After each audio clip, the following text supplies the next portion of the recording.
It's boogie.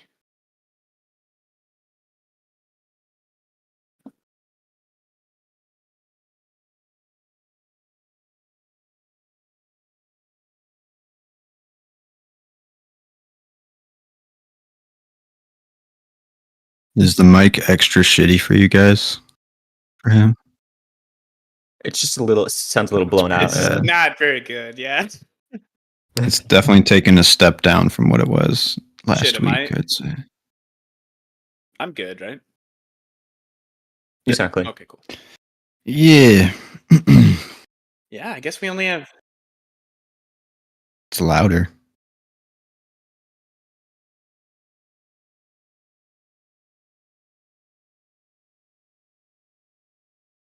If you don't get a camera, Alex, you just replace Toby with Andrew after a little while. Just go through all the Spider-Mans. That sounded okay.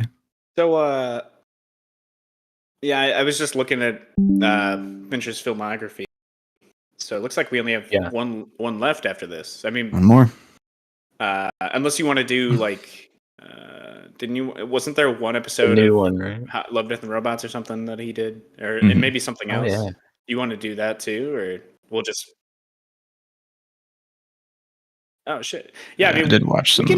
We could do an episode on all that shit if you want, since it's not that long. But we don't have to like throw it in rankings. I don't know. Yeah, I don't know. We could just talk about it. I don't know.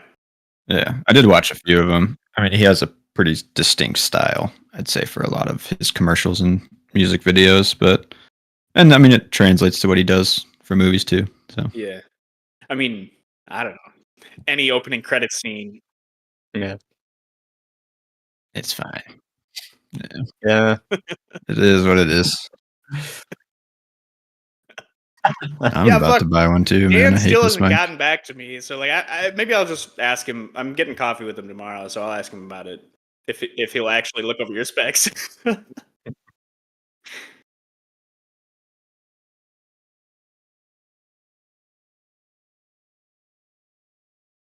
Hopefully, it's not the PC.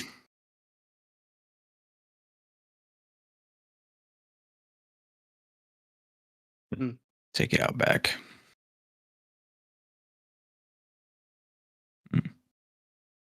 Never see it again. On the farm. It's all good. We Gucci. We roll with the punches here.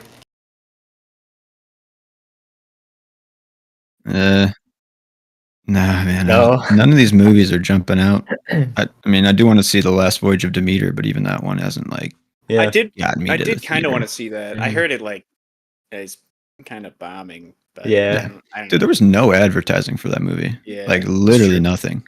Got like one trailer. I haven't seen any still. That's crazy. You know, I read an article about. Did you guys watch Skinamarink? Nah, I read about it though. Like, so I was reading an article about, because I guess they just put it on Hulu. But I guess like the budget was like $15,000, 15 grand or something like that, and it made like $2 million.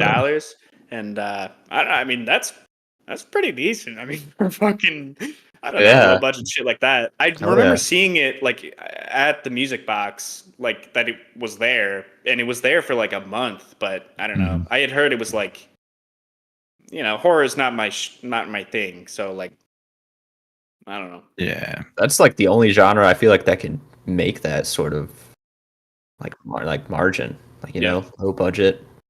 Usually turnover. It's easier. Yeah.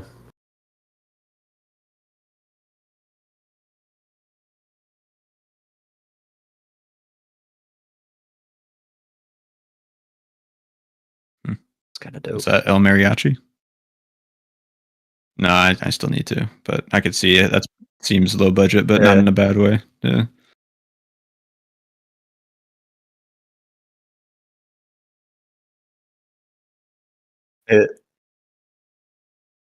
David Fincher would never be okay with that. Holy shit. It's not smooth enough. So are we starting with Casablanca then? Is that the move? Yeah. 42. 1942. Oldie but I a mean, goodie. it's been on the list for a long time. This is another one. It's kind of in the vein of like Citizen Kane for me, where it's like one of the best movies of all time. Everybody keeps saying. I mean, obviously it's old and it's set the precedent for a lot of things. But what's your guys' take on that? I guess overall.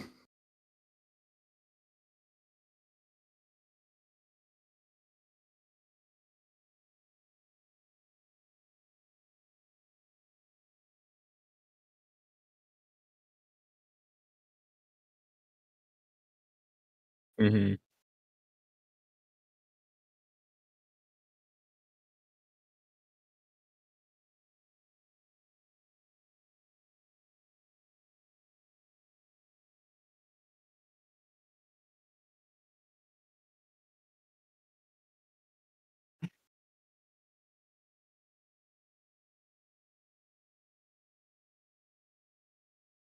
Hmm.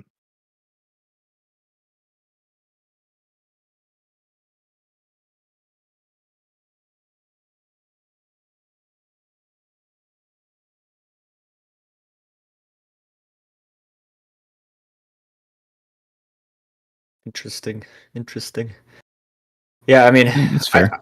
I was surprised with how like layered this movie felt for being how old it was. Like it's still like it's a kind of a weird setting and like different. I don't know. Like it's a very much of its time, but it's still like resonates as far as like a love story and like I feel like the structure of it, like you said, Matt, kind of like laid the foundation for a lot of stuff. Maybe even just like rom coms, the way those go. This is more dramatic, obviously, but Mhm. yeah, I don't know.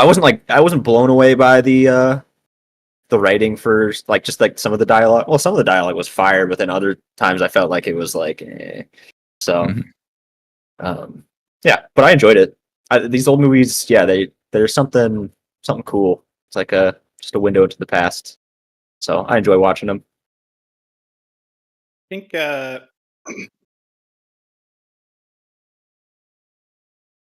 Yeah, just transported.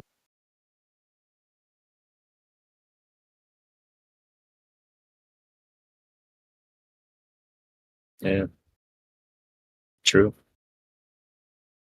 um yeah, I think for me, like, I don't know, I don't have like as much experience as you guys, as especially like recently watching older movies like this. And like I was telling Noah earlier, like when the opening credits were like rolling, I'm just like, this is gonna be fucking rough.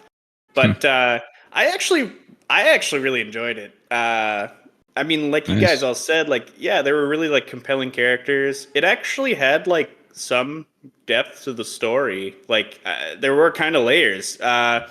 And like I think I'm just a sucker for like the fucking expatriate hideout place Yeah, in like some far off corner of the world. Like, so Yeah. I just liked the aesthetic. Um, but yeah, I mean, like obviously, like the fucking acting is like whatever. yeah, yeah, But like for me, I don't know. I thought like all the characters in the story was well written. Um, and yeah, I mean, I feel like in a way, I feel like you could almost easily adapt this to like another time, like today. Like Mhm. you could adapt a story like this to today, kinda. I mean, like you Yeah, just swap out World War II for like some other thing. But like even like Ilsa and fuck, I can't. Victor, yeah, Victor is her husband's name. I don't know. Hmm. Oh, But they're like essentially Laszlo. like they're like Laszlo. kind Laszlo. yeah, Laszlo, yeah. They're like Slav. essentially like spies almost. Like Right. so like I don't know, there's almost like a spy element to it, but it's not like a Yeah. thriller. Like it's just I don't know. And I feel like as far as Rick goes, like he kind of just got like caught in between this stuff and then this woman just shows up back in his life. And I feel like he's almost like I would call him a true neutral character, but he did actually help out like some random person, like Mhm. because he The couple fucking and stuff, and yeah. So like yeah, he does actually like you can tell he is a good guy, and at the end like he makes his choice where he actually like decides to help them get out of Casablanca, and Hmm. And like there were so many quotes in this, or at least like Yeah. 2 or 3 that like I'm just like, oh shit, is this where that came from? Like, so like I don't know, like at Yeah. the end when they're walking away and he's like, I think this is gonna be the start of a beautiful friendship. Like I don't know, like that's like Yeah. carried on through Classic. so many other things. Like Dude, even there's the like one or piano two other music ones too. Yeah, I've heard in right? in samples and songs and stuff, and Yeah. like there's always like you see movies nowadays where they'll be playing like Casablanca on the background in a TV so much. I'm just like, oh my god, like now I feel like I could pick out those scenes and yeah, it'll just enrich it like those movies even more. Yeah, for sure. Yeah, there were some awesome quotes. Or I don't know. I feel like Rick is just so much like I feel like he definitely speaks his mind. That's what I kind of liked about his character. Like the first time he interacts with Ferrari, the fucking I don't know underworld guy. I feel like they sit down at the table and he basically calls him a fat piece of shit, and Ferrari just laughs, and I'm like, what the fuck? I don't know. I just thought, like, I thought it was funny. Like I don't know, but big Godfather vibes coming from Rick, boss man. Yeah. Yeah, I mean, I had a good time. As I was going to ask, is this the oldest movie you've ever seen, Joe? Or I think probably, yeah. Yeah. I mean, like I don't know. I mean, I have seen like Creature from the Black Lagoon. I don't know when that came out. I don't know. Is that earlier? I can't remember. Late. I it's like mean, 1950. I think I have seen some old shit like back in the day. I used to watch. It was called Svengoolie. I don't know what channel it was on, but it was like late night. Yeah, so like that had a bunch of old movies on. So I mean, like I don't know. I had seen I was just curious. Like, not really. This is probably the oldest, yeah. And I was also talking to Noah earlier, like because we had talked before about if I want to be on the next director's dive, and if it's like old stuff, I was kind of like not into that. I think, but this might have changed my mind a little bit. I don't know. So like. I mean, there's that, yeah. The more old movies I watch, the easier it is. Like, because even starting Casablanca, there's always like a pretty big hump I have to get over too, where it's like, oh god, like here we go. Like I have to kind of like think about what it is to be in 1940. But I mean, if the movie's good enough, it'll engage you and keep you there. And this one I thought did a good job of that. So like, I mean, it's cool too because I've watched like most of Chaplin's stuff, so I've gone kind of before this, and I'm like leading in with like Citizen Kane now and stuff like that to this time. So yeah, I'm like getting into the meat of the 1940s now, so it's cool to finally get this one off my list. Yeah, I mean, I can see why it's revered. I have my gripes still, but I think like overall, I like when I feel homages to other movies, like when I can feel like reference points like connect in old movies, that's like super satisfying to me, and like that means that culturally it's significant. And like you're saying, Noah, this movie is like of its time, but also you can tell that this movie was way ahead of its time in 1940. It feels like to me, it's like it's just it's like you guys are saying, it's so layered, and there's the quality threshold is so much higher than some of the other stuff I've watched in that time period that I get it. I get it. Yeah, there was a moment where I really resonated with Rick's character where I can't remember exactly. I don't know if it was a specific line, but he was basically like, I think he was drinking and waiting for Elsa to come back, and he was basically like talking about how he doesn't.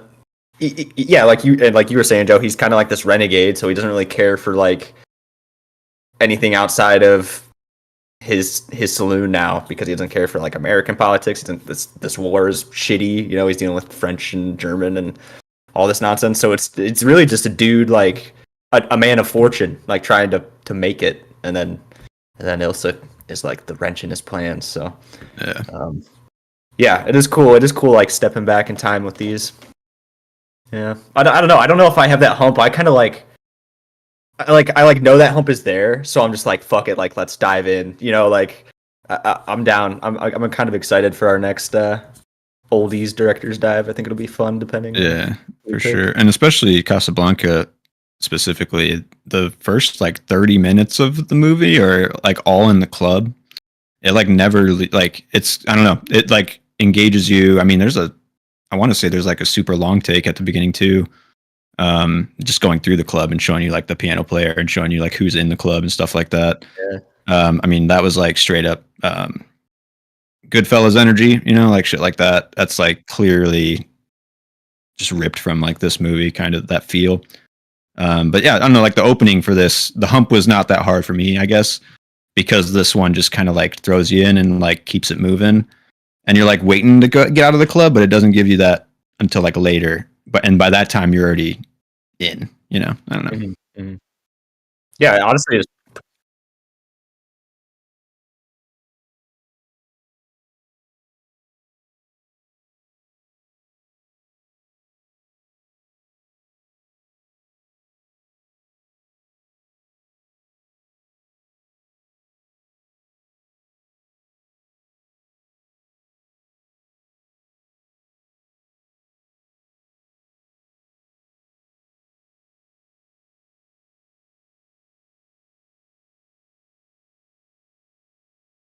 Kubrick. Kubrick.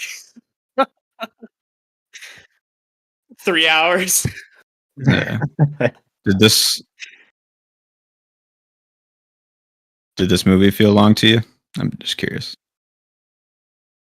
This movie breezed. yeah. I saw say, that same like, thing. Like looking surprisingly at how good. long it was beforehand, I'm like, okay, this is gonna be quick, you know, quick and easy, you know. So Yeah, I didn't even feel the hour and 40. Like it felt like, and that's another mark of a good movie. It's like you've literally lost time. You know, like time flies when you're having fun. Like I mean, there's some truth there. I think where if a movie can like transport you and like be faster than you think it is, or be more like on top of it, that's like a success to me. So Yeah, it shows you're engaged without like knowing it.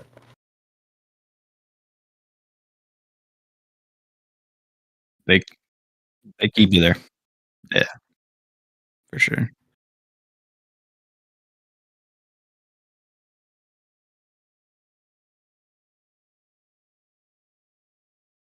I think the characters were decent. The script I think was the highlight for me. There's obviously like comedic moments with like Are My Eyes Brown when he's getting his like license taken or whatever. Like those are like the clever character moments that get you in. But just like the guy trusting him in the first 10 minutes and getting arrested, like I don't know, it just like set the scene.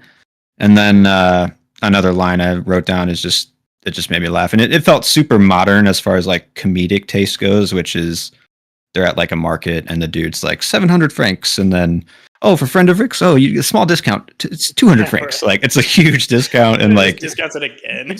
yeah, it's like down to 100 or something. He just leaves, but yeah.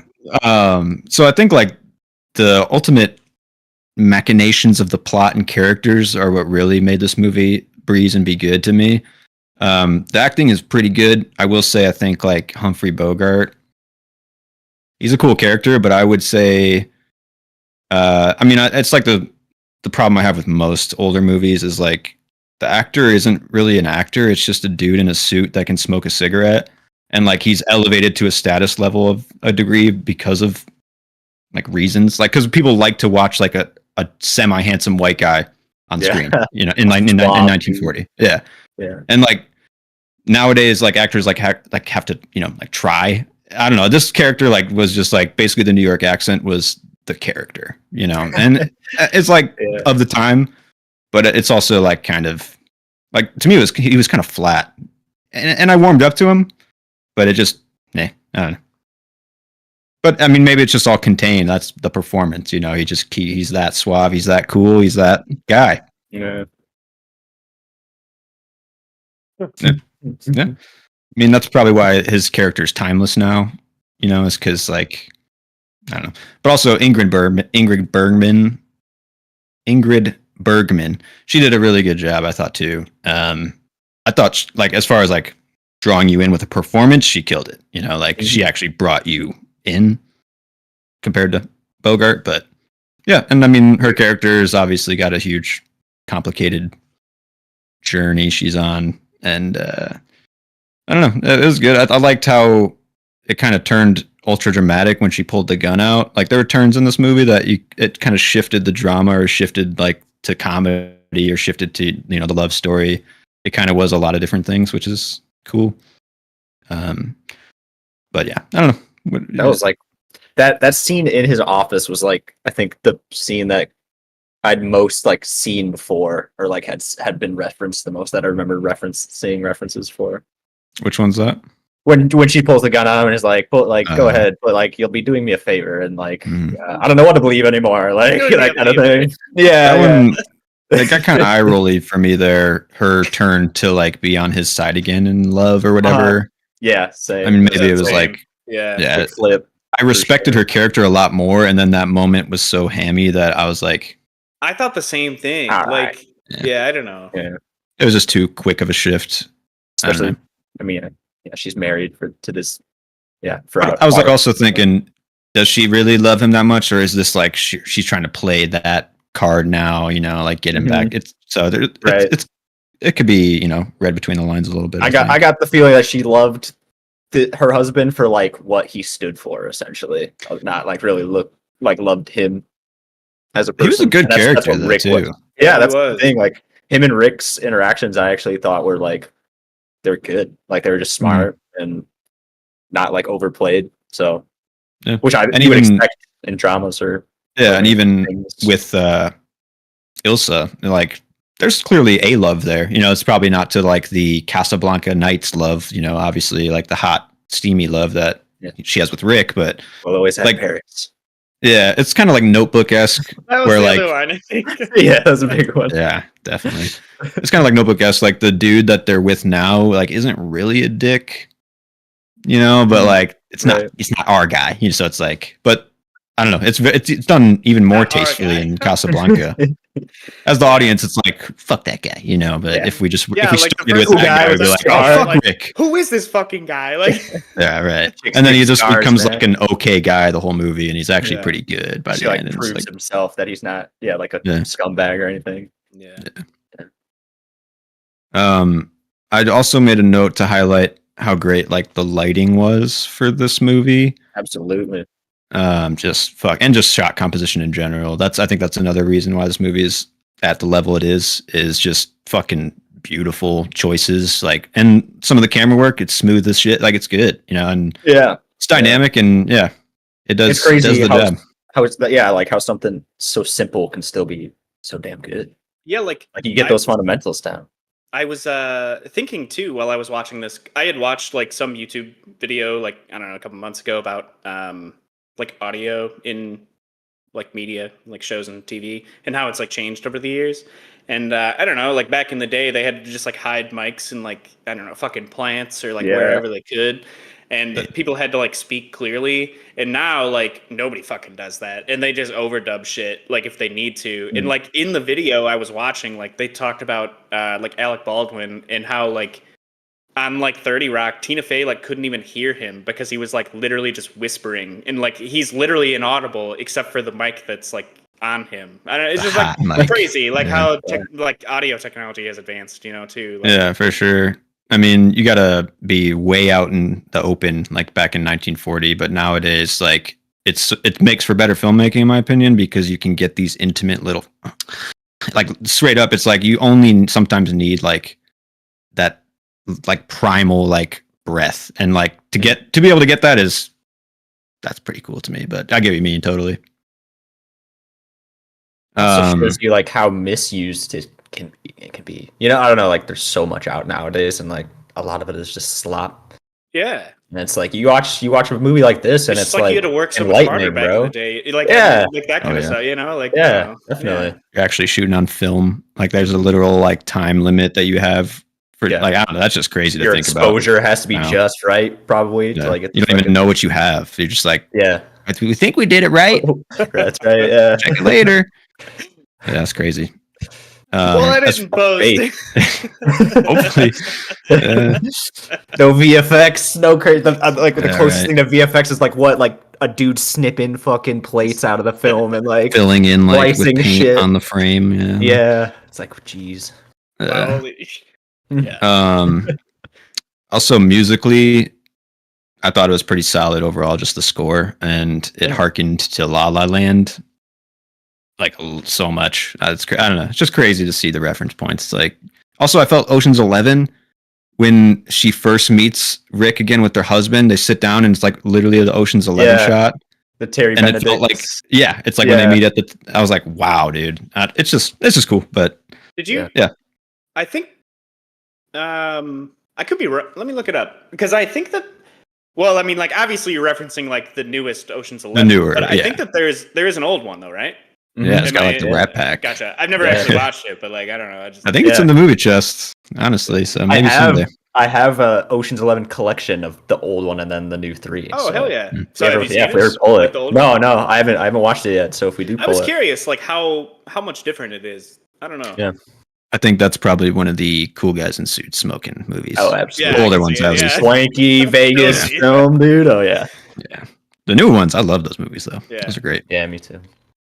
And I guess another note, we talked about it a little bit, but like the setting of this movie, another huge like highlight, or like, yeah, I don't know. I love the fucking expatriate hideout locations, you know? Like, I don't know. Yeah. It allowed so many different characters to literally be in one space. They have like and so like many different backgrounds. They're like bubbles. French people, Germans, Americans. There's those that one couple was from Austria, I think, or yeah, Bulgaria. Yeah, that's what it was. Yeah.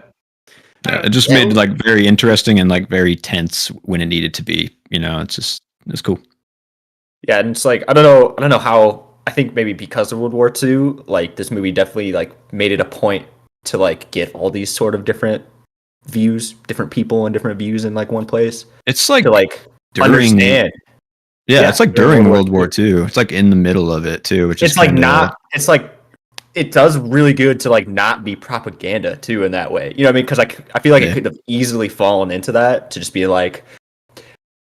This is our American hero, like he's out here roughing it, but it's actually this is just an American in this really shitty situation. It is like it came out, like you said, it came out straight up during World War II, but it was not propaganda. That is actually, I didn't think about that, but that's kind of fucking crazy. It's like one of the most mature takes, honestly, and it happened during the war, which is honorable, I'd say. Yeah, for sure. So yeah, maybe it just like spoke to a lot of different audiences of like and Americans to be like, whoa, like. There's a lot of different viewpoints, and we know the bad ones, like we know the Nazis, and it's like now we know a little bit of like the French and other things. So yeah. And I also watched Oppenheimer like a couple days before I watched this, so like getting like lines all up. Like a lot of takes. Time-wise. But like I know, not really like a lot of takes, but like it's like other shit going on in the world. I guess not that really is like anything to do with it, but a couple years later, right? Still the same. It's around the same time. Yeah. I guess I had a note as far as like it got a little messy to me, this movie towards the end. For some reason Laszlo got arrested twice. I was just like, he got arrested and then like the other dude comes to like actually charge him or whatever. So I'm sure in the script it's like, well, this time he gets arrested, this time he actually gets taken in. But he gets taken in both times, or he's about to get taken in.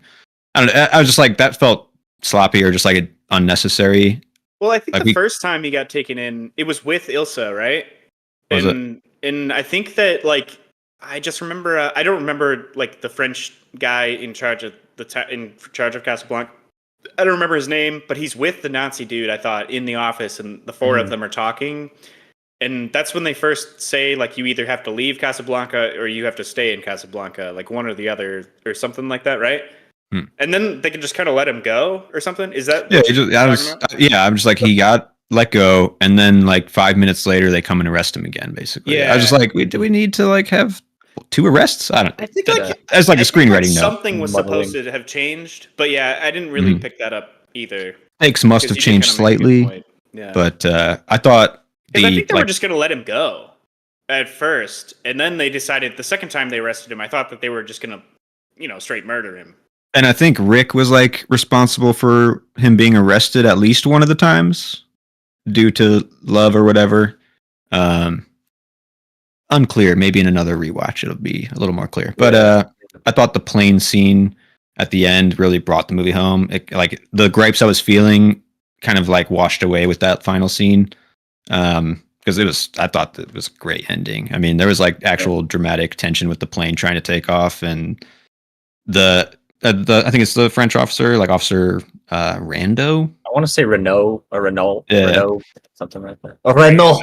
Yeah, I just want to say he said Rando, but maybe I just misheard that. But he's also Rando. Pretty much. He's like a subtle character through the whole story, but he plays such a huge part at the end there, and it kind of comes out of nowhere. But I don't know, it really has sold the movie for me. Like his willingness to play both sides of the moment. And I mean, obviously, it harkens to like Hans Landa and Inglourious Bastards a lot. You know, like he's the guy that will like do anything and come out, you know, on the winning side. He thinks. Yeah. But yeah, and I mean, it's obviously not as a happy ending for Hans Landa in Tarantino's world, but I mean, them walking away, the beautiful friendship line, that's fun. I mean, I don't know. It makes you want to like wonder where that they will go with like their endeavors too. That cafe still up? Is there? Yeah, what's that? The salute still there? Yeah, I did have a few urges to give this one 5 stars, but I think I'm going to land it at 4.5 right now. Oh shit! I didn't even think about rating it for some reason. We'll see in the future, but I'm not. I was kind of feeling 4. I was feeling 4. I think I'd give it 4.5. There you go. I liked maybe. it. I don't know. Prestige. It was good. I mean, yeah. It's I mean, there's gems in the past, you know, and some of them it's like hard to find the quality levels, and it's like now we're finding it, you know, with the more you watch. I don't know. Dude, I that's why I'm like so hyped. I don't know. Kurosawa has been one that I'm like so hyped just because it's like fucking feudalists, Japan, samurai shit going down. Like, I don't know. Seems like it'd be badass. So like, I've only seen one Kurosawa movie, but yeah, it was good. Which one? Ikiru. Yeah. It's pretty like it's not a samurai one. It's kind of like a subtle modern drama of that time, but good shit, really good shit. I'd be down for Kurosawa, but he's got a lot of movies too. He does. It's a lot. Any other final thoughts on Casablanca? I mean, it's a big one. It's nice to check it off. Yeah, I think I covered everything I had to talk about. These are heavy hitters. Yeah, for sure. So maybe the big film buffs in our followers, this is one to look for. If you haven't yet, for sure. Yeah, the other picks sacrificed. Like out of our 3 like picks or whatever, I like Casablanca was the one that I kind of didn't want to watch. Like I kind of wanted to watch The Crow because like I've never actually seen it before. But like I don't know. The Crow and Field of Dreams are my other 2. Field of Dreams. Well, maybe eventually, right? Yeah. We'll get there. I need to hear the iconic line, right? I mean, I think for me, I just used to watch so many fucking baseball movies back in the day with my dad because he just really fucking loved baseball. So like, I don't know. There's like so many fucking Kevin Costner baseball movies. I feel like. Shit, you do got a lot. You got like Moneyball now. There's a lot of sports movies. I was thinking he's got a football movie too, right? Does he? Draft Day. Shit, I don't know. Draft Day. Yeah, that's what I was gonna say. Yeah, because he's the pitcher and he gets like a perfect game or some shit. I gotta watch that. Spoiler, I guess. Yeah. Damn it. Fuck. Shit. Anyway, that's not on the movie chest, right? Like. No. I don't know. Maybe it might be. Yeah. Well, I'm out for that one. Sneak peek to when we get to. Well, should we move on to the director's dive then? Yeah. Oh, I will say, I was telling Joe, just what I've watched recently has been Dogma. I know we talked about it recently, so I was like, I'll pull it off the shelf and give it a try. So I did. It was really good. It was funny. It was kind of like thoughtful, you know. It was like insightful in some ways, funny, and seeing George Carlin back on screen too was fun. As a Catholic priest, no less. But other than that, I guess I replaced Gongo with Dogma without realizing it. But I know I'm a fucking scrub. You guys caught me lacking. Yeah. Well, catch up for next week because it's a good one. Yeah, I'll watch that one. And what's the last one's Mank, right? Mank. Good old Mank. And I mean, If you guys haven't watched Citizen Kane, you probably want to, I assume, but I don't know. Fine. I guess I'll fucking watch it. I mean, it's a while. Because how long about is it? Citizen Kane. Oh, Citizen Kane was shit, like 2 okay. hours. I have to watch it. All right. Yeah, fine. I don't think it was that bad, but I'll fucking it moved watch it. slower than Casablanca. I will say that. So yeah, I think it's it's still good though. I liked it. Around 2 hours. But Yeah. That one punches you at the end. But anyways, Literally? Yeah, somebody reaches out of the TV. Screen. Oh shit! That's why everybody loves it, because it's just mystical. You don't know how it works. I'm still waiting for Smell-O-Vision, man. Still waiting for Hey. it. Imagine watching 7 and that gluttony. Ooh, Grimy and rain. Oh god. Yeah. Oh fuck, you're right. It's like you can toggle it, right? If you want it on. Only the good smells. Well, what's that one with Robin Williams where he's like in a painting and shit? Imagine smelling that. Imagine like being on that trip, you know? Like huffing paint? I guess. Yeah, I guess. Yeah. Get you there. Yeah. Smell-O-Vision. All right, guys, I'll be right. I'm gonna dip. Go. Got some buckets in my garage. For some reason, the painting made me think of Bob Ross, and then it made me think of like there's like this HBO show with this guy who apparently paints. Fuck, I can't remember the name of it, but it's like I'm pretty sure new episodes are either coming out or like a new season just happened. Do any of you know what I'm talking about, or not really? No. Maybe I'll let me look it up real quick. Maybe heard of something like that, but yeah. It's called Painting with John.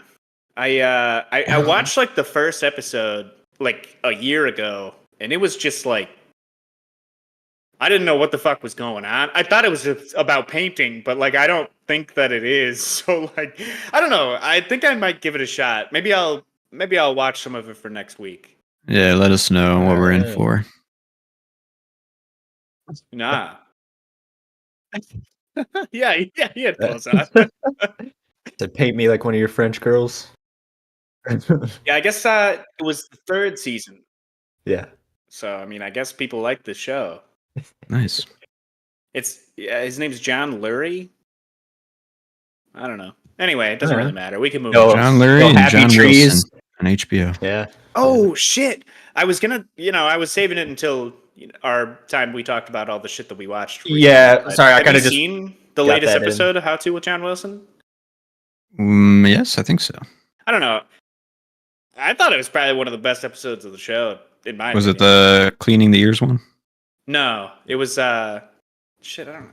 Dude, I have. Such it was not. Like, it was not. It was one after cleaning the ears. Okay. What is the cleaning the ears? I gotta know what the cleaning the ears one is because I have like a fixation over making sure my ears are like. That one's just ridiculous. Like people he interviews are just like insane. Yeah, that one is that the one that turns into like he goes out to the zone where there's no electricity.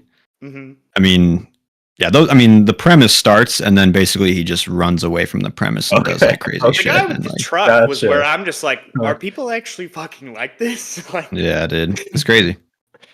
Great show though. I'll have to get into it. Great show. I'll have to get into it. Sounds I love that entertaining. It's so good. Yeah. I'm glad I watched it. Like I don't know. It's so good. Yeah. I think I'm thinking about rewatching it. Nice. All right. Well, yeah. I'll let you guys. I like sidetracked us with stuff we've been watching because I'll dip out while you guys talk about John Girl. But yeah, enjoy. I will catch up and talk to you guys next week. Deuces. Peace out. Peace. Yeah.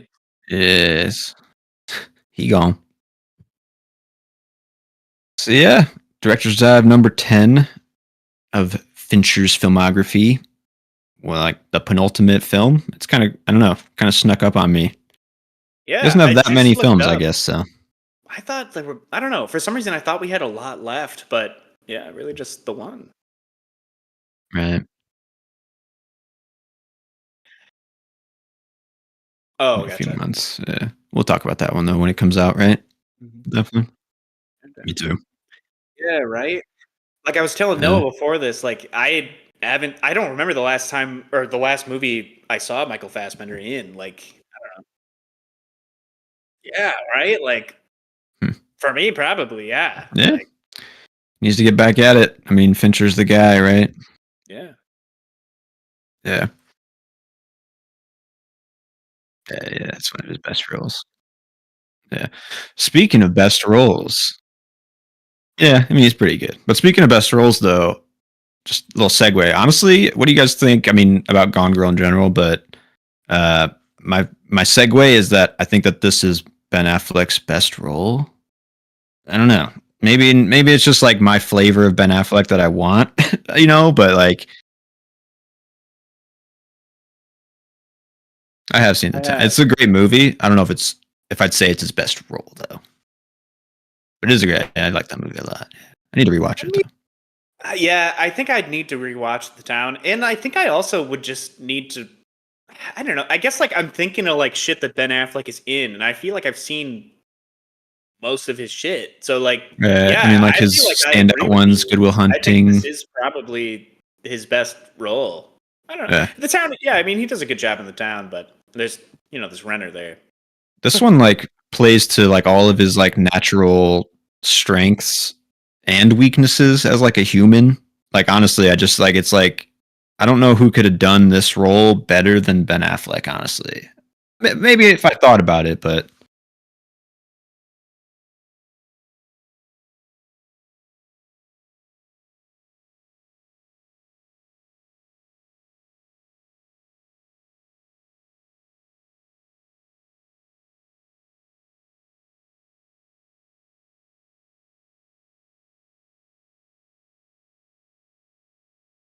hey, there we go.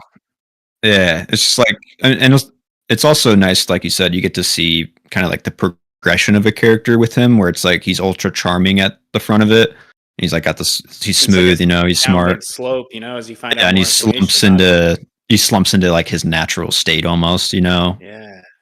So I mean, you get to see all aspects, which is why the performance is great. Yeah. But I mean, I don't know. What do you think about this movie, Joe? This is your first time, This is the so first time I watched it, and like I don't know, I feel like at least 5 people have told me to watch this movie before, and like I get it. Like going in, I just assumed that like something had probably happened to his wife, but like mm, I don't know, just the fact that like she kind of left on her own and tried to set him up, and like I don't know, just like it's just two really shitty people who are just yeah, like I don't know, and then they end up still stuck to yeah, like I don't know, like, but Ben yeah, he's not a good guy either. Like, just yeah, just all around just fucked. Also, I thought randomly Tyler Perry. I thought he actually did a really good job in this because, like, kills it, man. yeah, like, Uh, holy shit, yeah, I don't know. Yeah, him and Neil Patrick Harris, those are like the two outliers of like, whoa, okay. And Neil Patrick Harris stands out a little more as like he doesn't kind of blend as much as Tyler Perry does in this movie. It's kind of like Justin Timberlake esque in The Social Network. But David, like Fincher knows like what they can be, and then he'll like do 50 takes to get what he wants out of them. You know what I'm saying? Like, so I Yeah, I still respect his thought like like Neil attempts. Patrick Harris's parts were like He's good. good. I Yeah, thought his character was like spot on for like what he he needed to played it do. well. Yeah, he's like subtly weird, but like normal-ish, but kind of Yeah. ultimately creepy. Like really.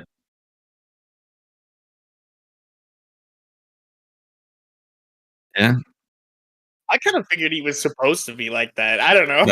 I mean, it's definitely playing those dynamics. Yeah, but I mean, mhm,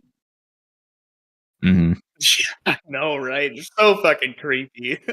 yeah. I Yeah. mean, she got herself into that situation though, so it's like I did not expect her to go back too. Like that was just like a twist for me because like to go back to Ben Affleck. yeah, like Yeah, and then she still like fucking traps his ass. Like yeah, man.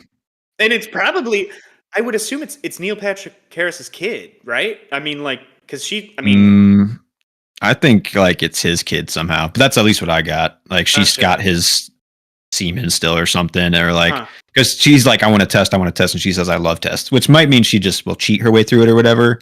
Yeah. But I don't know. I took it as like she's this crazy and she did it, but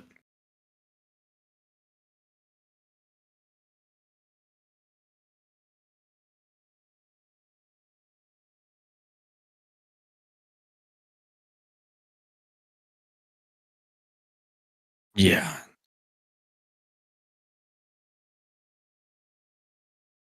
Yeah, like tying up with the ties. Yeah, that's like Holy fuck. sadistically like premeditated. You know, like Yeah.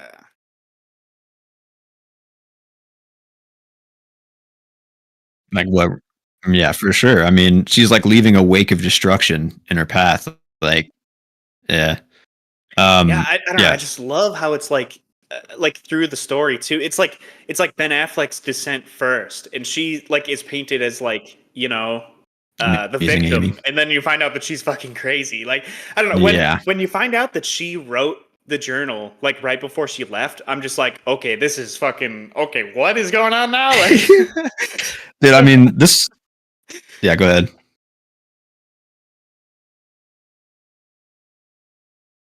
Uh, mm,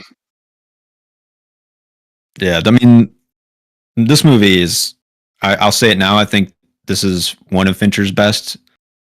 It can't be his best because Social Network's there, but honestly, I think if the Social Network wasn't there, I think this might be my favorite or his best. But the beginning of this movie, the first hour of this movie is one of the best first hours of any movie ever. Like honestly, like because like you're saying, you're getting these little clues, like these little bits, and like with you're getting these literal clues that are like mixing the mystery and like confusing the audience and the cops, and it's like so there's a bunch of layers, but also you're getting flashbacks that are like giving you the character history that you need, and then like those are like right before you get a flashback, you get Ben Affleck reading a clue and going bitch on the steering wheel because like there's something wrong now.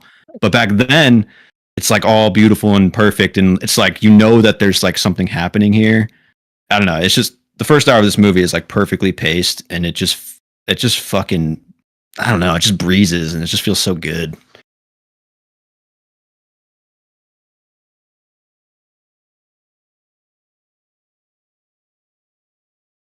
Yeah, I felt the for sure. same. Yeah.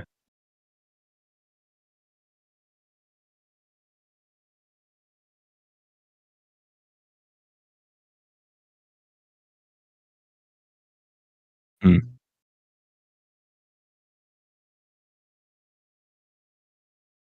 Yeah, like the like little just little bits of information that you're given basically, like Yeah. like when you first find out that Ben Affleck is cheating on her, like because the chick shows up at his sister's house. I'm just like, whoa, what the fuck is going on right now? Like, Yeah, he's like, oh, this is not. crazy. Like, It's you think yeah, this it's is a really good like idea? Like, what the fuck, dude? Like, yeah, it's like really dragging Ben Affleck's character into the dirt that first half. Like, and you want to give him the benefit of the doubt at the start, but then like your brain and like every situation, like every real world situation that's like this, basically it's the husband, you know. So like it's like you have to suspect him until that like literal like heel turn moment when he opens the shed and it's just like everything changes. Like I don't know, it's just really well done. And yeah, then it reveals that Amy's like been faking the writing. I don't know, it like shows you the violence and then shows you that Amy made that up, and that's just like a crazy way to like whiplash the audience too, you know.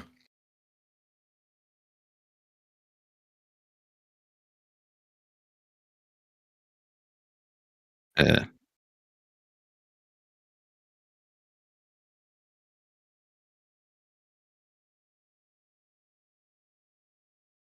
yeah, because right. I'm like, wait, what really happened? Like, yeah. You have to kind of Dude, decide like where the truth is now. Yeah. or like when the Mhm. cops found like the blood in the kitchen before like you found out like what actually happened in the kitchen. I'm just like, wait, what the fuck happened? Like did like did some shit go down in the kitchen? Like Right. Yeah, and it, like the opening in this movie is so smart too because it's just Ben Affleck like standing at the street, like thinking about something, and then he goes in, and it's just like I mean Fincher's camera work. Like we don't talk enough about Fincher because like the reason why this movie is so impactful is because of all the tiny things that Fincher's doing behind the camera, dude. Like honestly, like it's I don't know the subtle just pan to the house is just like just enough like information being registered like along the shot to just like draw you in, and Ben Affleck there like clearly going through something emotionally I don't know. Also, I think like the Midwestern setting provided a lot of like comfort level in this movie, like similar to The Social Network, where it's like you get to chill in Harvard, you get to kind of like chill in the Midwest in this like nice little town, but then you have like Amy's alien side of it where she's like not from this and it's foreign, and I don't know, you get like both the best of both worlds there, but the setting really provides a lot of like I don't know. I mean, it's just you got to choose a good setting because like honestly, that's everything. I don't know. There's a lot to filmmaking, setting characters, plot, but like they all congeal here to make a perfect like drama, So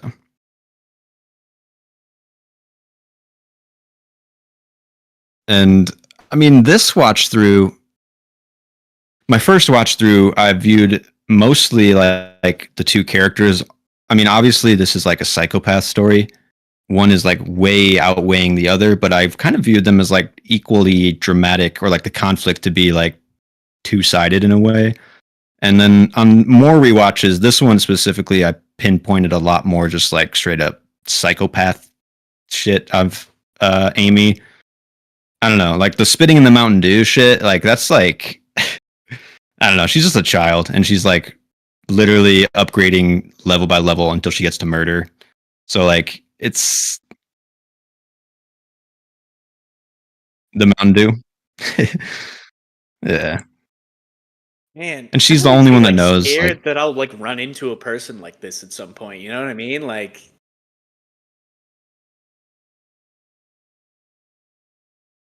then they start the planning. yeah, the planning to get you fucking arrested and put on death row. Like, I will say one. Yeah, one thing that like gets me with the movie a little bit is like I don't really get her plan. Like I the didn't really get suicide it part of either. it, I'm just like She why? kept putting But days on like Yeah. when she was gonna do it, and I didn't Yeah, she's really like, understand the that. post-it notes don't mean anything. Like she's not actively doing anything. So it's like, what is the plan?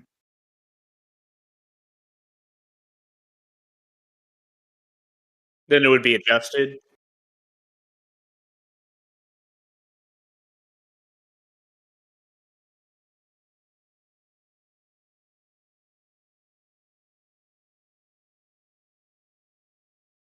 Right. And she didn't need to be found unless But she she was gonna needed to kill herself. Yeah, yeah. Okay, I understand.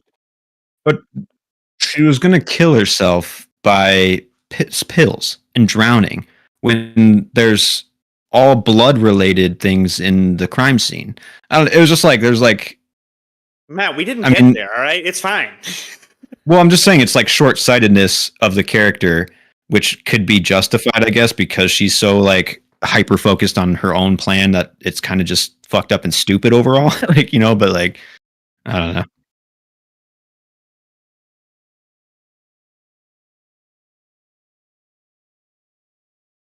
He did it.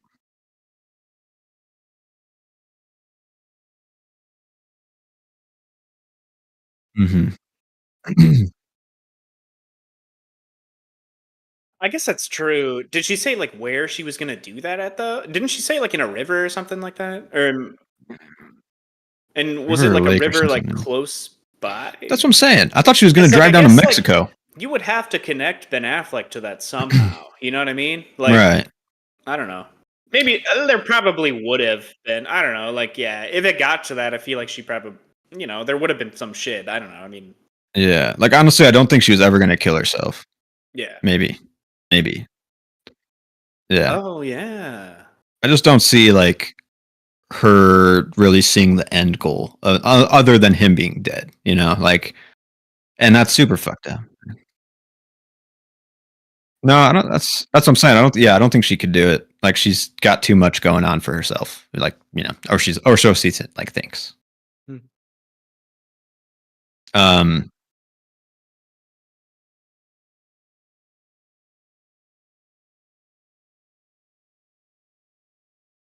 Yeah.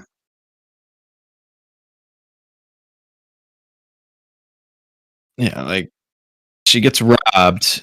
Like and so like she has to default to like her easiest scenario, which is Neil Patrick Harris. Then like when she's not happy eating creme brulee every night, it's like well, now the only way out of this, like, it's just like so crazy. It kind of just like the makes you wonder, like, what would make her happy? Like, what kind of relationship does nothing. she even want? Like, Yeah.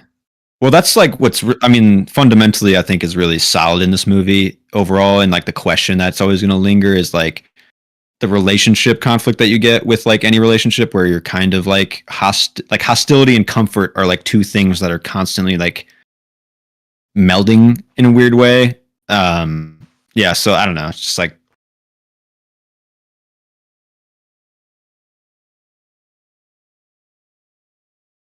yeah, that's true.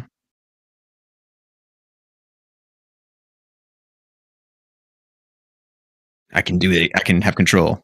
Yeah, for sure. That's probably, yeah.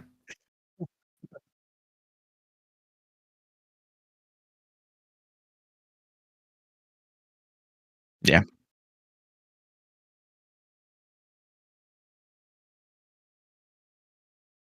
Hmm.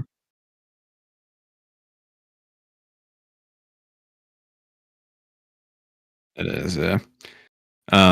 But yeah, also just like the projection that you show each other, like I kind of get Amy's like viewpoint where it's like you showed me someone that isn't real, you know, like but she was doing that too because clearly she's hidden something beneath the surface, like so it's a good conflict at the heart of the drama where it's like what do you deserve out of a relationship or what can you let them get away with or like what you know I don't know it's a very solidly dramatic movie and it's timeless in that way I'd say but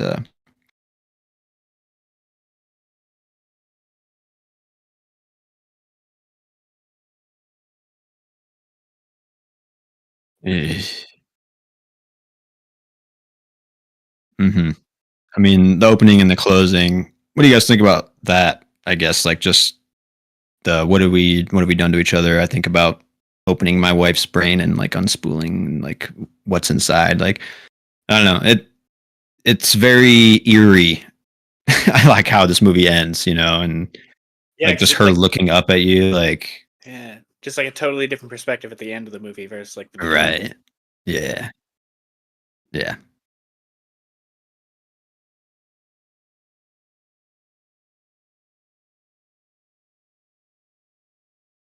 hmm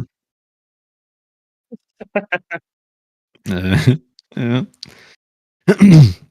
Another note I had Carrie Coon as Margot, his sister, super solid, like supporting. Yeah, she's a great actress in general, but she just brought like a lot of the relatability, but also still like the like questioning. Like she's not like an idiot, you know, but she's on our side as the audience, you know, for most of it. So really good.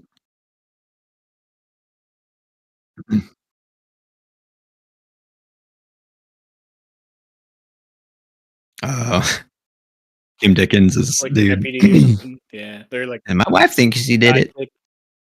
Yeah, Yeah, yeah. It's like I think that character needs to be there though, in a sense, to be the guy who's just like, come on, guys, like, because most everyone in the media even were like, it's Sam, you're not Sam, and then Kim Dickens, another great supporting role in this movie as the detective. She's like the one person who's like not ready to fully call it, you know, and by the end of it, she's the only person in the room that will call out Amy, even though it's kind of like too late, you know. But yeah. Like that's a good when they're journey for sitting her. at the table and it's like Ben Affleck and his sister and like her and fucking And Tyler Perry, right yeah at the Tyler end. Perry, and they're Yeah, just like, well, what do you want us to do about it? Like, yeah, I can't do much. Um, yeah.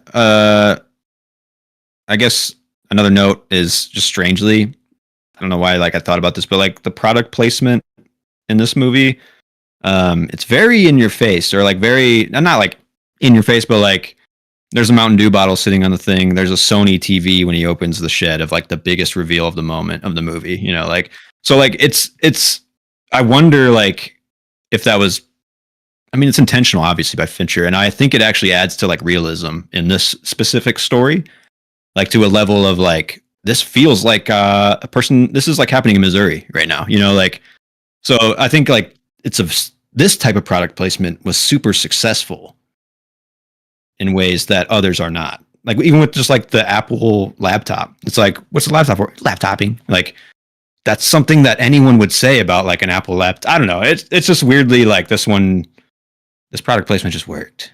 I don't know. It's just like realistic. Yeah. Yeah, it's like they're not just like holding the bottle like, isn't that some fresh taste? Like, I mean, the actress literally does that in the movie. It's kind of hilarious. Like, I was like, crisp or some shit. Like, so I was like in the Google Drive earlier, and I had saved the fucking Mountain Dew commercial. Like I had watched that before we streamed. Hell yeah, that thing's so good, man. Yeah. I'm glad I found that. But I guess anyway, sorry. Yeah, no, I mean, I only have like 2 other real notes.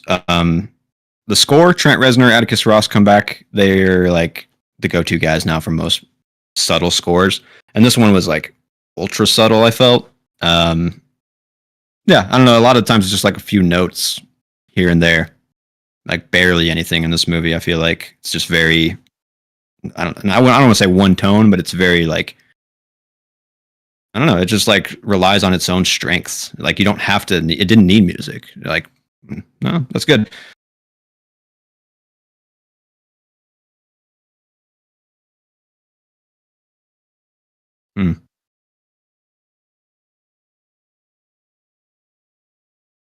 Yeah, for sure.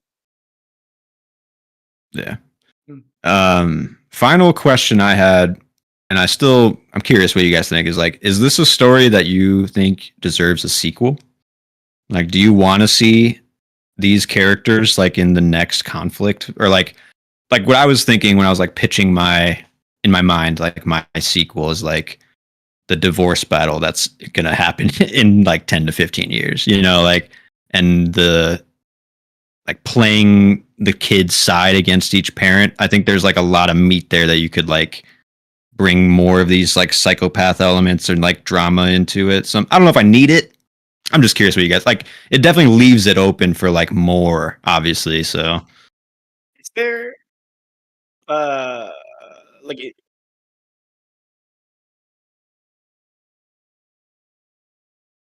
I think like if she holds enough like anger again at Ben Affleck, 10 years of bubble up again, you know, like, and then like Ben's finally like, I'm done, we can't do this fucking anymore. And then like that's the conflict. And then like the psychopath sides of it, like whatever she does to like get her kid to choose her, basically, that could be interesting to me. I don't know, but there might be a sequel. I don't know. Are you looking it up, Joe? Yeah, I don't know. It looks like, it looks like her name is, the author is Gillian Flynn. She writes a lot of crime shit. So it looks like she has 3 books, or 3 like, you know, well-known books. I can't tell if they're like a series though. Like one of them's like I'm on the Wikipedia. No, what I've got. One of them's Sharp Objects. Gone Girl, Dark Places, and Sharp Objects. Yeah. But like, I don't think they're sequels at all. I think they're separate. Here's like a box that I'm looking at that has all 3, but it just says the Gillian Flynn or Gillian Flynn. Is it Gillian Flynn? I think it starts with a G. Gillian Flynn. Yeah, the Gillian Flynn collection. So like, I don't know if that just means like it's her books or like it's. I think so, because I know they made Sharp Objects on HBO. I think. I don't know. I mean, personally, I don't think this needs a sequel. I mean, like. If is the open-endedness enough, like that's what, because I can see like that's just like my personal taste though. I like leaving things where you question stuff. Like I don't like everything to be answered or something. And like I don't know if this like deserves a sequel. Like I mean, yeah, you could have like the kid being born, but is there like another like conflict, or is it just like the same conflict that they're like that gets brought up again? You know what I mean? It's like I don't know. I guess like if it's another conflict between these 2 people, then I feel like it might just feel like overdone. Samey. Yeah. I think the biggest hurdle I would have with making this story is like being convoluted. I guess it may be kind of what you're saying, where it's like Amy has to do like the same kind of shit again somehow, but it's like, would anyone believe that she is a part of like 2 major crimes or whatever would happen, type of thing. Like, so I don't know. Yeah, it's kind of like unbelievable to a certain point, and maybe that would like tarnish the legacy of like this story. So like, unless you went like a different take with it, where like, because like in this movie, the media was like a big part. Like the case got really blown up. But like, if you made a sequel where like it wasn't well known, the police like weren't even involved or something like that. Like, yeah, it's more intimate or something. More, I feel like could be more doable. I don't know. Yeah, maybe more intimate, basically. Yeah. Like I care for Nick right now. Like the story I just listened to. Like I want to know that Nick's gonna be okay. Like so. Like that's what I guess that's where my sequel projection goes. Is like I just want to know Nick like gets out of Amy's like grasp. But maybe it's super solid how it leaves it like that. So.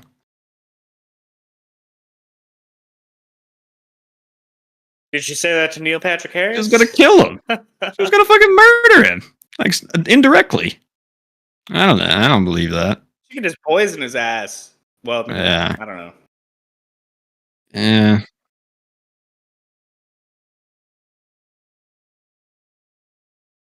Yeah, I mean, his life is gonna be miserable for like I don't know. Like when he like first lets her in, and then he like goes to the other room and locks the door. Not that should really matter, but like, I don't even know if I don't even know who was the actual one who wanted the kid. Like I don't know. A little bit. I mean, his believability to Margot, but also it's like he could just be saying that, because he wants to be good in the moment or seem good in the moment. But yeah.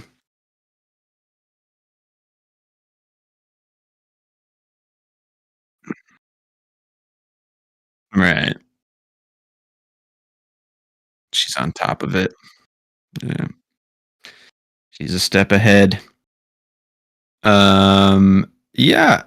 I don't know. I don't know why I can't give this one 5 stars. But I think I feel like I should be able to, honestly, though. I don't know. What do you think, Joe? What do you get it? Again, I didn't really even think about rating this one. Yeah, I mean, probably 4.5. I'm like thinking in my head, like, should I give it a 5? Because like, I don't think I've given any of David Fincher movies. Maybe 7. I gave a 5. I don't know. Like, I guess like I'm like thinking of the other David Fincher movies that I really liked, and I guess I'm like comparing it against them to like give it a rating. I don't know, because like in my opinion, I still I don't know. That's gonna take some thinking, I guess. I'll give it a 4.5. For sure. Yeah, this is definitely his most like entertaining movie. Could we agree on that? I don't know. Would you say like this is the easiest engaged the whole time? Yeah, it just hooks you and doesn't let go. Yeah, I don't know. Yeah, it does. Mm-hmm. It's just doing all the work. Yeah, like for sure. Even like 7 was a little slow sometimes, and even Zodiac, like in maybe like at the end, I like before the basement scene. I feel like I was losing interest a little bit, and then the basement scene like roped me back in. But like I still like was kind of like losing interest at some point, like for a little bit. It's a long movie too. Yeah, it was a long movie. Yeah. But yeah, I mean, this one doesn't let you go. Yeah, for sure. I mean, I don't know. I've been watching like some behind the scenes on Fincher and stuff, just because I like to dive into their like behind the scenes shit. And that guy is, I mean, if there's a guy that's like a spiritual successor to Kubrick, it's David Fincher. Honestly, like he is so meticulous. I wish I was on the Kubrick train with you guys. Watch them, bro. They're fantastic. I've seen most films, of them. So. Like I listened to like what you guys talked about them, and I'm like, damn, like I actually liked. I don't like 2001: A Space Odyssey. Well, we don't have to get into that, but I liked a lot of Kubrick's stuff. Actually, he's good, and I think Fincher obviously likes his style. Like, I mean, I watched him direct like his actors, and it's, I don't know, it gives me hope because like if you know what you want and like he knows what he wants and he can articulate it to the actors and he's not afraid to just tell them exactly what he needs and wants and like, and he's gonna make you do 50 takes whether that's warranted or not. You know, I don't know. I think you could argue that, but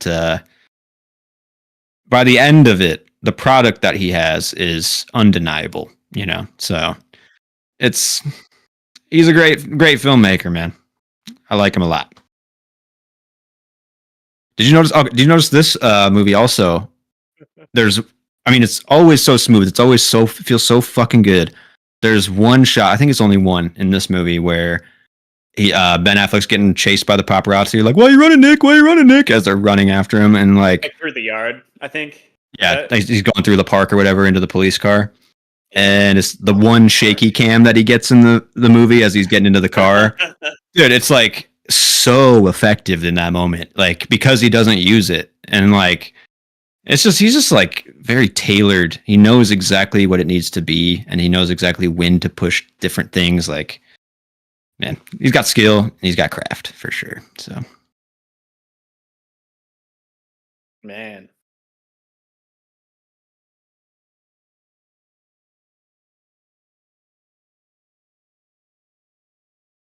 Yeah.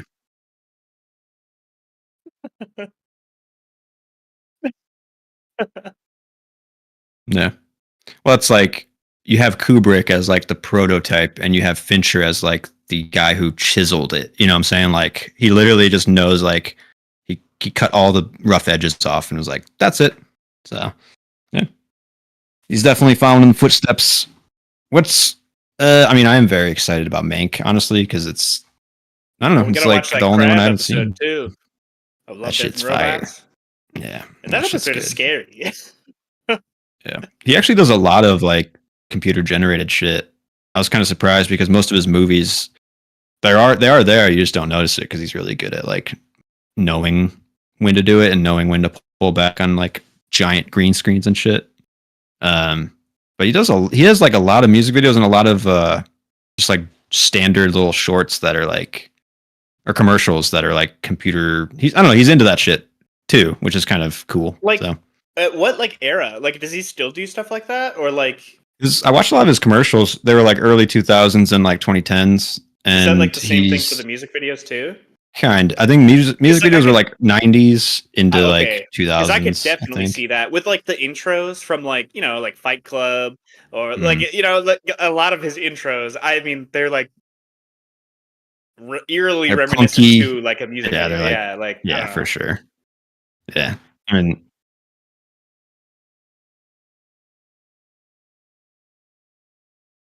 Yeah.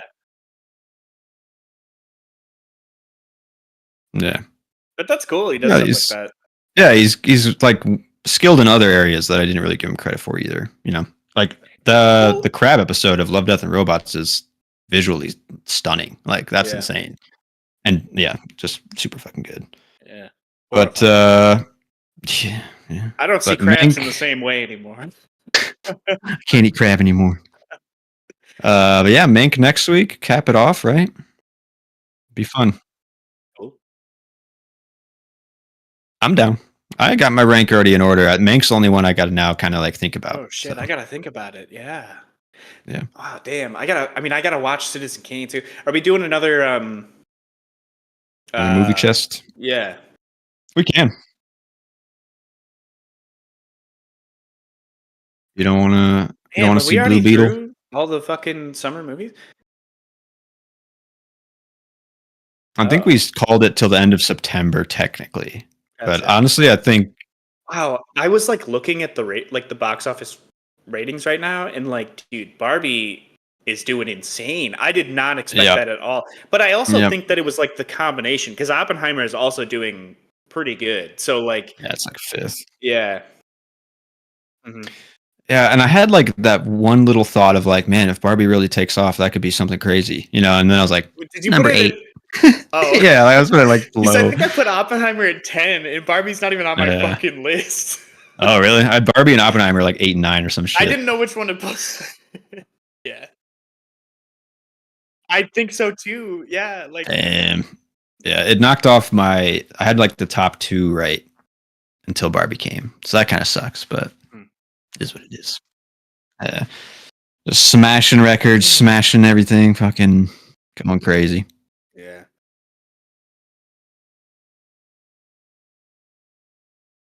Yeah. Yeah, I'll draw them. Yeah, send a pic for sure.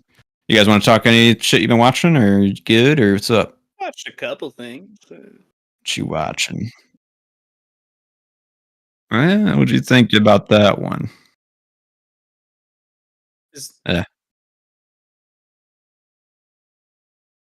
Yep. It was nice. Yeah. I actually found Was this the like movie pretty funny. the newer one that came out like this summer? I think. Mhm. Yeah. Oh shit! Yeah. I actually thought it was pretty funny though. Like they don't make those movies that much anymore, and that one was pretty solid. I thought so.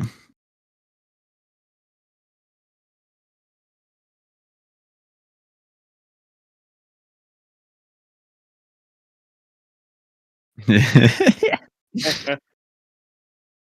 All right. It all comes back to the Dr. Pepper. Yeah, that the dude in that was pretty good actually. I don't think he's been in much else, but yeah, he's pretty good.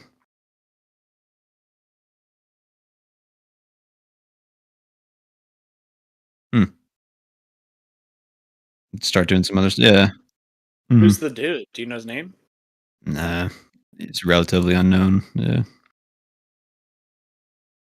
But what you was okay? Did anybody else say something they were watching? Or I mean, I got some stuff. I randomly watched the new Transformers movie. I hadn't seen it because, like, I was talking about some movies with my mom because I told her to watch Everything Everywhere All at Once because I thought like she would relate to the mom character, but turns out she thought it was she just didn't like okay. it. I think like I think she didn't understand the multiverse shit going on, so it was like hard too for her to much. follow. So like, I mean, so she told me. I get that. She told me she thought like it because she has actually seen a decent amount of movies this summer. She said that the Transformers movie was the best movie this summer that she's seen. That's why I had to watch it. So I'm like, okay, I'll watch this shit.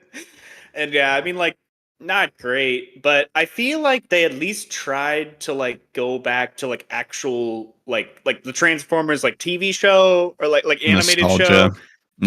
Yeah, which A like little bit. I thought that was good, but I don't know the fucking Hasbro universe thing hint at the end with the GI Joe shit. I'm just like, what the fuck? Like, I was not expecting that. Like, Kickstart the universe. I mean, that like is so fucking lazy though, because like it's literally like the Tony Stark scene.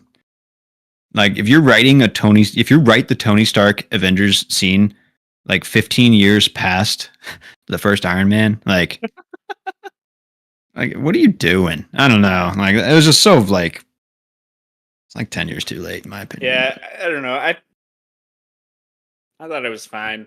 Yeah, I checked out of that movie for like an hour straight up. I was like, what? I'm just gonna think about other things, and then they started transforming at the end. And Manimals, I don't know what they called them. Some other ones just showed up, and I'm like, oh, what the fuck is going on? Like, right? Optimus? No, what is it? I don't know. Something Prime. Optimus? Oh yeah, Optimal Prime. Is that was it?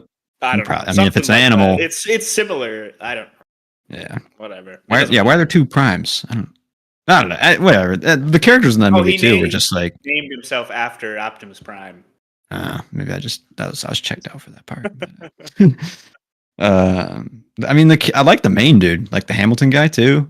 Yeah. Like the characters suck in these blockbusters, man. I'm telling you, like, and then like the side character who's like got the ancient historical background that we need to basically get plot point 2 to plot point 3. Like we don't need that character in the movie then, and we don't need to do any ancient fucking gear turning shit anymore. Yeah, I don't know. It's just like, what are we doing? But that's my take on that one. I mean, it's fine. I don't really have anything more to say about it because like when he was just fine. Like I don't know. Like it's fine. Yeah. Yeah. And then besides that, really the only other thing besides How to with John Wilson that I've watched is I've been keeping up with Reservation Dogs. I don't. Yeah. haven't watched. I think an episode might have came out today or yesterday that I haven't watched, but the most recent episode was like a Deer Lady episode, and it's pretty fucking good. Honestly, Yeah. like the episodes of this season so far, I feel like have been. That's good to hear. Some good shit. I don't know. Yeah, I'm letting them a couple build up, but I'm about to pull the trigger on it. I think to start it up. So I'm excited. I'm kind of worried because they're about to end it. But yeah, I trust them. So I don't know. I can see it wrapping around, but I don't know. Yeah, I wonder because they ended in California from what I've seen. So maybe a couple stay, maybe a couple go back to the reservation type stuff. That's kind of where I see the show ending, maybe. But who knows? You know more than me, probably. So, is that it? Though? I've also been watching What We Do in the Shadows. Yeah, I've been keeping up on that. It's fine. I mean, it's been fine. Yeah, I don't laugh really at it anymore. Yeah, I don't know. Some of it maybe feels that's forced. just me. I don't know. Yeah, or the comedy is just kind of worn. I will say, when Laszlo was putting on the sweat as sunscreen, I did think that was fucking hilarious. Nice. I don't know. I mean, yeah. There's good bits for sure. Yeah. It's just I don't know. I kind of want I think certain characters do it for me and certain characters don't anymore. I feel like Laszlo, I feel like is the best character in the show in my opinion. And because Colin Robinson has kind of taken a back seat now, and I feel like Colin Robinson to me is just annoying now. Doesn't he really was the do gem that much of the for show. Yeah, I don't know what to do with him. It seems like I think or so, something. Yeah. And I don't know, are Nandor and Guillermo ever gonna figure this shit out? I don't fucking know. Yeah. It's how many times can we retread the same dynamics every season? Not that long, I don't think. I don't know. I just like how Laszlo always has Laszlo always knows what's going on. I feel like he's funny. Yeah. He's a good actor too. The guy who plays him. Yeah, he is a pretty good actor. Yeah, and I haven't really been watching that much. I did watch Meatballs for the first time. Bill Murray camp movie. Yeah, I mean that's one of the movies where it's just that wow sigh, or that weary yeah.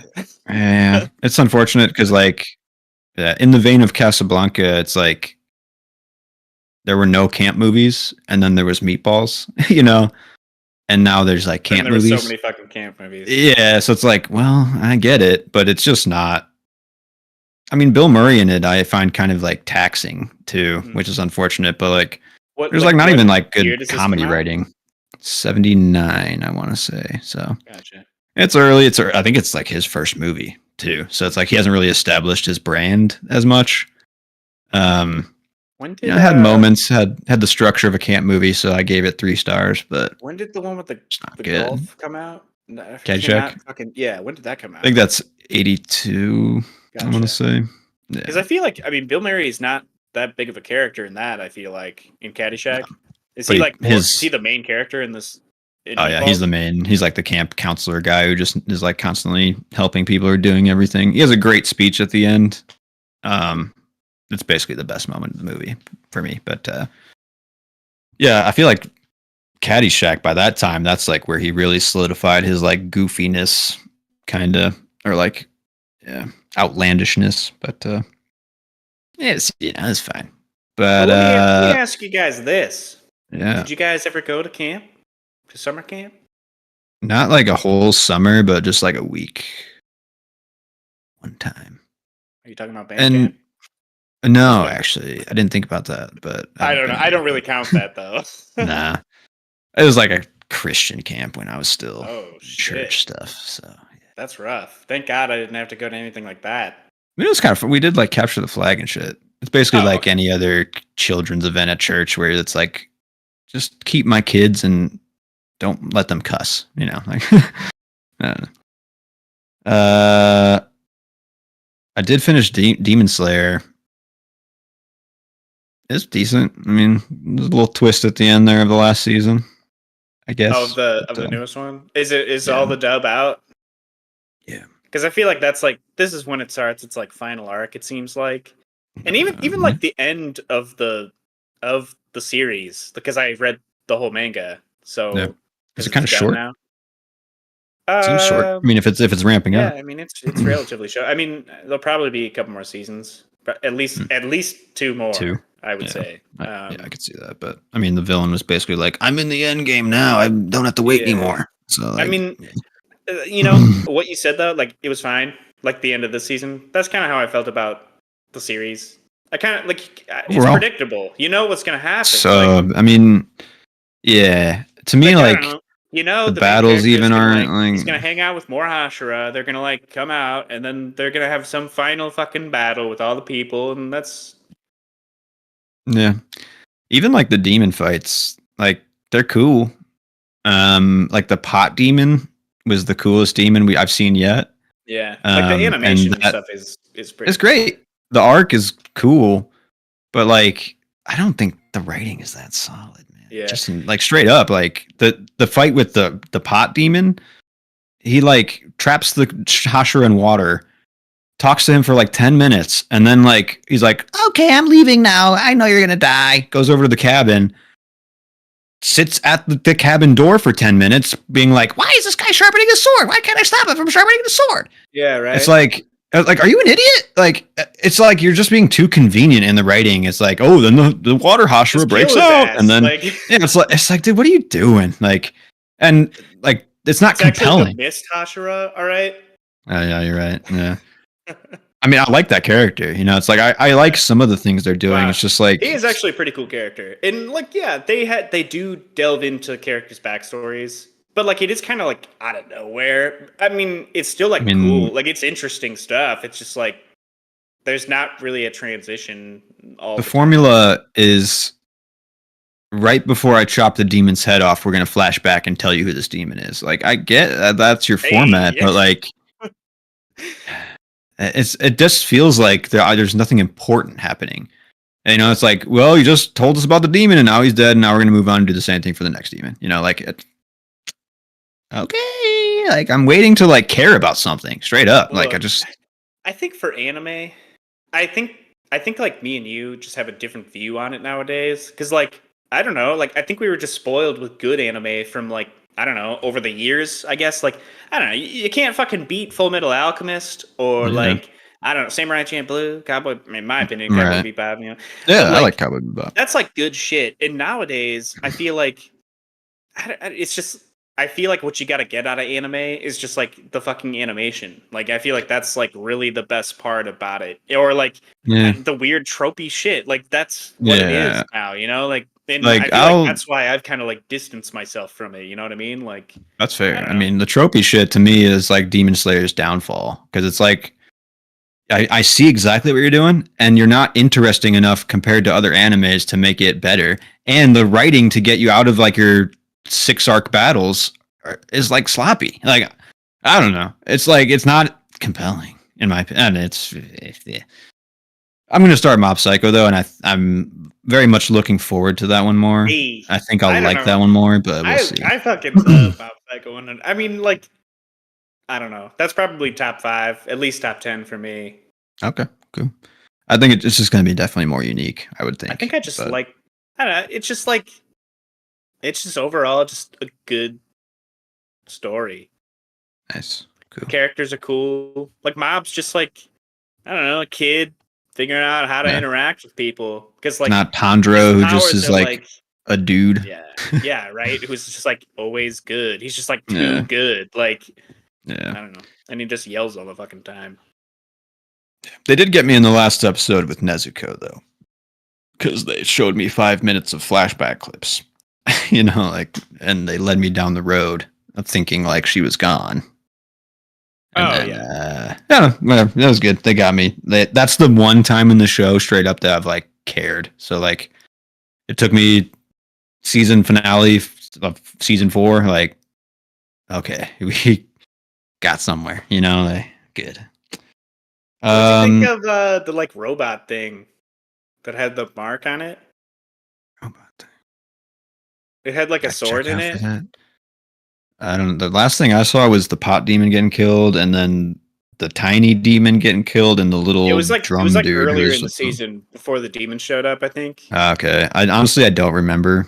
'Cause I the think beginning of the season. like he's fighting like the robot thing, and like Okay. it's just like kind of significant because like the marks. Like, did you notice that like the Mist guy got a mark? Yeah, they're getting like And tattoo marks or the whatever. other Hashira, I don't remember her name, Kanroji or something like that. She got a mark too. Yeah, Tanjiro's turned to a flame or some shit. I still don't even know what they mean.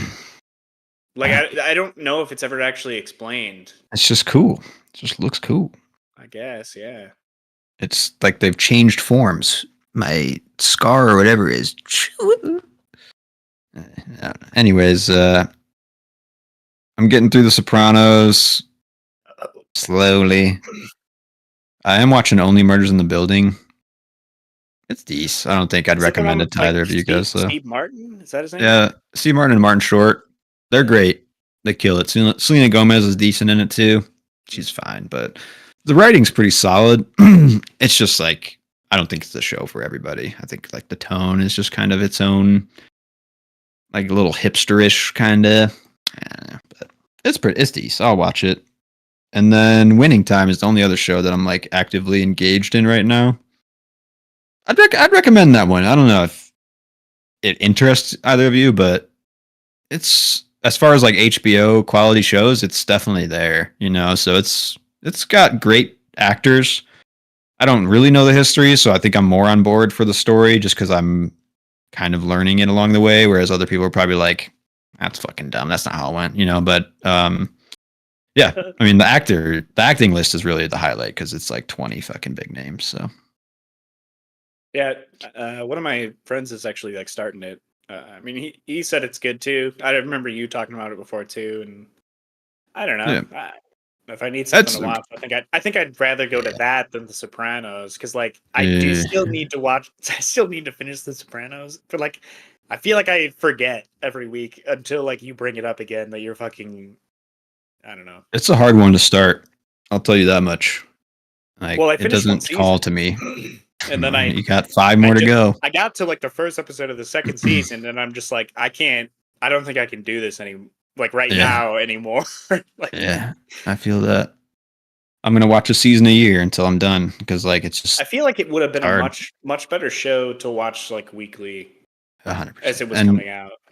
And when you didn't watch like Breaking Bad and just better shows, you know, like because like it's just meandering a lot of the time. And then it hits like a huge, oh fuck, that's the moment that people remember, and then it's like the 40 minutes of the episode. I'll get there eventually. Yeah, that's the next big one. Yeah,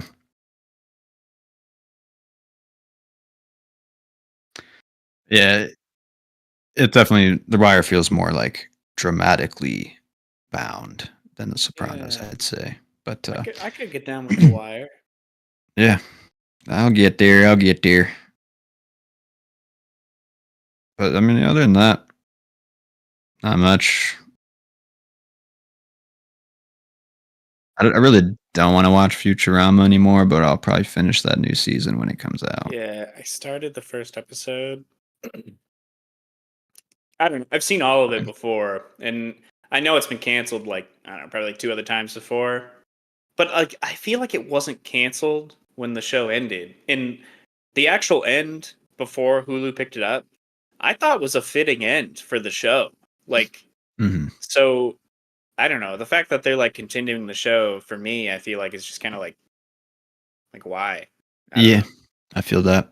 Like who asked for this, you know? Like yeah, I think that's like the question we should be asking a lot now is like, who is this for?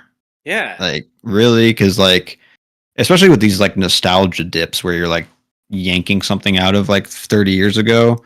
Like, I just think about the new Indiana Jones movies. Like, that on paper, like, it's, like, a good idea. But then, like, when you really think about, like, who's going to go watch that movie, it's like, you don't have the young audience. The old audience is going to come, but they're, like, there's not that many left. You know what I'm saying? Like, so, like, you're kind of hoping it's going to catch on in, like, this middle range of everybody, but it's like we're not in that time anymore. You know, it's like not for the same people anymore. So same with Futurama. You know, it's like I'm sure people who really love Futurama wanted it, but like everyone else who like kind of like Futurama, I bet doesn't care at all. I don't know. I mean, like, for a person who like, I mean, I kind of liked it originally, and I feel like what they're doing with it now, I'm just like, I don't know. If I'm a person who liked it and I don't fucking like the new season, then it's just like, what, like, why, you know, like, Yeah, what happened? yeah, Yeah, maybe they'll. Well, I don't know. Maybe like they're Have you ramping watched up the first episode? narratively. I did. I mean, that's another show that like instantly leaves my brain when after I watch it. Dude, it Like, just fucking bothered me by all this, just like the fucking trope, like the fucking. They just meta like yeah, commentary. so much Yeah. fucking Hulu meta shit. So much like the binging shit. Like it was just like Yeah. all just meta jokes for the entire fucking episode. And I'm just like, this is too much. Like they made meta jokes before when the show got canceled, but it was like one or two when the show like got picked up again for the first episode. But not like the whole fucking episode. Like, I don't know, it's just It's just seems for the lazy diehards almost. now. Like, I don't know. Like It's like, yeah, honestly, a little bit. But maybe they're ramping up like narratively to it's just like because I know the ending that you're talking about, and it's emotionally like very satisfying. So for like the show that it is, hopefully like, they can ramp like, what it the fuck? somewhere I don't towards know. that. Yeah. Yeah. Maybe. We'll see. We'll see. But yeah, I mean, other than that, I've been watching a little bit of Whose Line Is It Anyway because that show just like never fails to make you laugh if you're just there for it. So, but yep, that's about it. Alex, you got nothing else you've been on or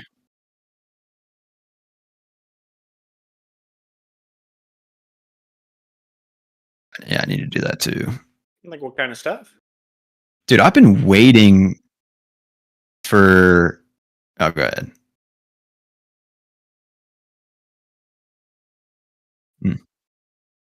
Can't get into it.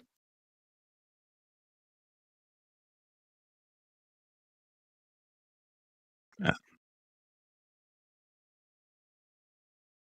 You're just a Sam Raimi fanboy, dude. If Yeah, it's not one Sam true Raimi, Spider-Man. you don't like it. Not Toby. Can never be Toby.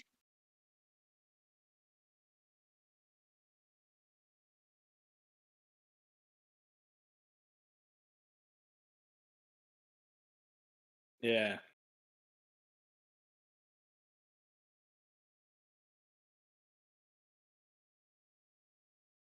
Well, you're not gonna figure out how it ends because they don't really give you What an the ending. fuck, Matt? There's a two-parter. Yeah.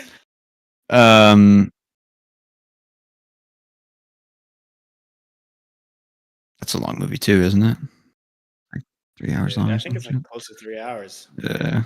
Yeah. Yeah. I've been waiting though for Blackberry to come out and It's Always Sunny guys.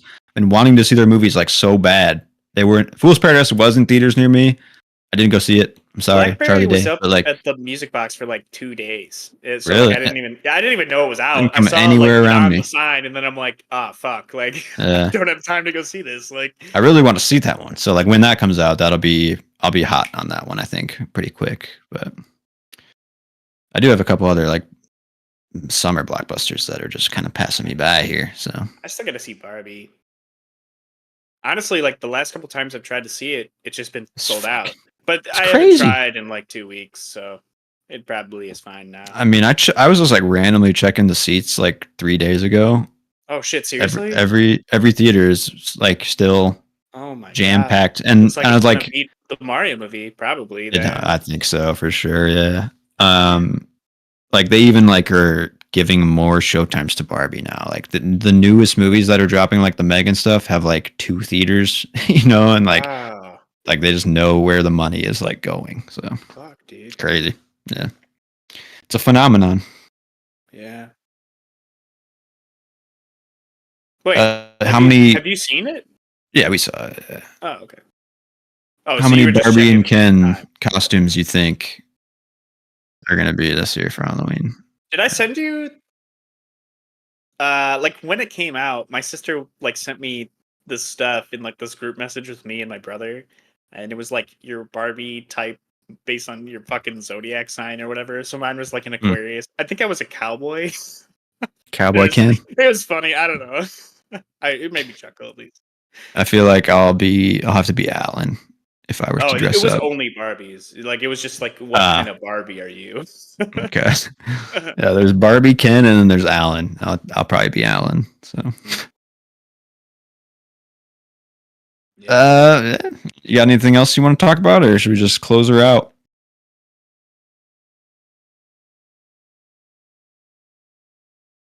Yeah, me too. Well, thanks for listening, guys, if you're out there. And join us next week. Final David Fincher talk and rankings. So should I should rank them by next week. Okay. Just have them in your back pocket, just in case. All right. Sure. Did you even watch the movies?